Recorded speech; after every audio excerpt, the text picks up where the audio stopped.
সেহেরিতে সবাই কি দিয়ে ভাত খাবে সে চিন্তা করে কিন্তু আয়োজনটা করতে হয়, আর রান্নাবান্নাটা কিন্তু সবার পছন্দ অনুযায়ী করতে হয়, না হলে কিন্তু সেহেরিতে বা মধ্যরাতে ভাত খেতে চায় না কেউই। আসসালামু আলাইকুম, সবাই কেমন আছেন? আশা করি ভালো আছেন, যে যেখানে আছেন সুস্থ আছেন। প্রতিদিনের মতন একটা নতুন ভিডিও নিয়ে আপনাদের সাথে হাজির হলাম। যেহেতু রমজান মাস, তো রমজানে একটু ভালো মন্দ করলেই কিন্তু ভাতটা খাওয়া যায়। আর এই তো তাদের কথা চিন্তা করে আজকে একটু মুরগি মাংস রান্না করব। প্রথমে মুরগিটা ভেজে নিয়েছি, সাথে কিন্তু আলুও ছিল, আলুটাও ভেজে নিয়েছি। ভাবলাম আজকে গ্যাস আছে, তাই আজকে মুরগি মাংসটা ভেজেই রান্না করব। আর আমি সকাল সকালই রান্না চড়িয়ে দিয়েছি, যেহেতু আমার ছেলেরা খাবে, তো আর 2টা-3টার দিকে গ্যাসও থাকে না। তো আমি রান্না করতে করতে প্রায় 1:30-2টা বেজে গিয়েছে।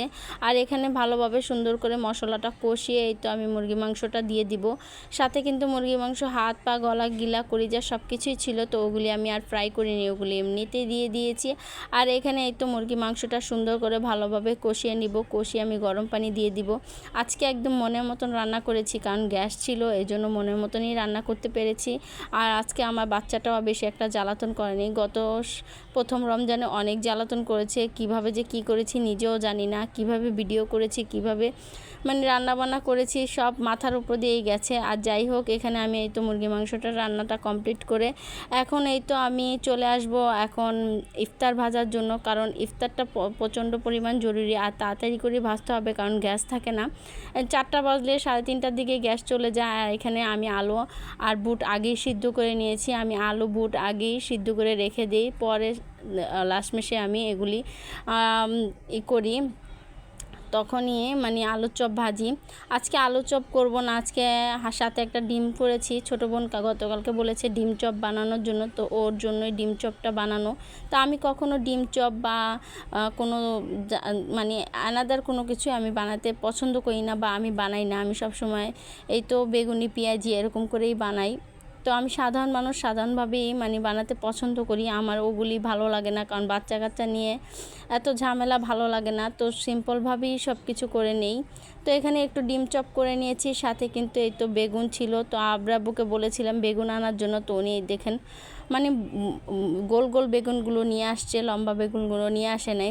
তো এগুলো নিয়ে আসছে। আমি বললাম তুমি এগুলি কেন নিয়ে আসছো? তো এটাই বলে যে স্পেশাল বেগুন ভাজা, বলতেছে যে লম্বা বেগুন তো সবসময় খেয়েছো, এখন গোল বেগুন খাও, গোল বেগুনের বেগুনই খাও। যাই হোক, কেউ মনে কিছু করবেন না, অল্প তেল দিয়ে ভাজতেছি, কারণ তেল বেশি খেলে গ্যাসের সমস্যা হয়, আর অতিরিক্ত গ্যাসের সমস্যা হচ্ছে, এজন্য ওই তেলটা একটু কম খাওয়ার চেষ্টা করতেছি। আর এই তো এখানে আমার ডিম চপটা হয়ে গিয়েছে। অনেকে অন্যরকমভাবে ডিম চপ বানায়, কিন্তু আমার এরকমভাবেই আমি সবসময় বানাই, তো এরকমভাবেই বানিয়েছি। বাচ্চা কাচ্চা নিয়ে এত ঝামেলা ভালো লাগে না। আর এই তো আমার বেগুনি দেখুন, গোল গোল বেগুনি, আজকে এভাবেই বেগুনিগুলো করেছি।